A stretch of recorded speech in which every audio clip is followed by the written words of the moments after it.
Diriwayatkan dulu ada salah seorang yang gendong ibunya bertawaf.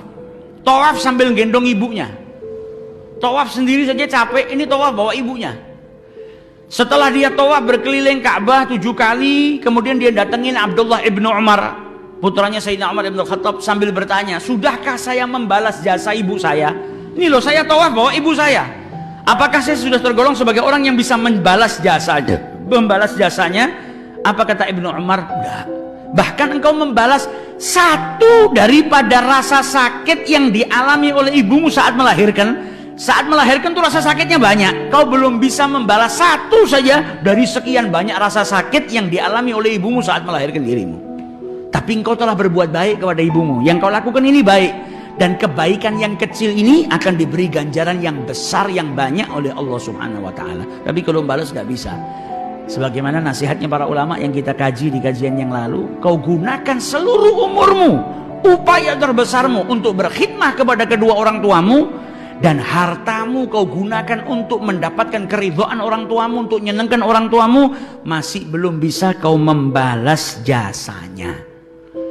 Maka kita lihat bagaimana orang-orang yang dulu berbakti kepada kedua orang tuanya. Salah seorang yang soleh pun ketika dipanggil sama ibunya, ibunya manggil dari jauh. Maka kalau dia jawabnya labbaik atau apa bu, tapi suaranya pelan, ibunya nggak dengar. Maka supaya ibunya dengar, dia keraskan suaranya. Ketika dipanggil dia jawab dengan suara yang keras. Kemudian dia nyesel, ya Allah, kok saya jawab panggilan ibu saya dengan suara yang lebih keras dari ibu saya. Maka dia takut kalau itu menjadi dosa besar dan dia tergolong sebagai anak yang durhaka. Saking takutnya dia merdekakan 2 budak agar mendapatkan ampunan dari Allah Subhanahu wa Ta'ala. Al-Habib Ali bin Muhammad Al-Habasyi, penyusun Maulid Simtud Durar itu, sampai di dalam Majmu' Kalam Al-Habib Alwi bin Syahab disebutkan, beliau berkata, selama ibu saya masih hidup, saya nggak pernah menganggap harta yang saya miliki itu milik saya. Semua adalah milik ibu saya. Mau diambil, mau diapakan, harta yang ada pada diri saya itu punya ibu saya selagi ibu saya masih hidup.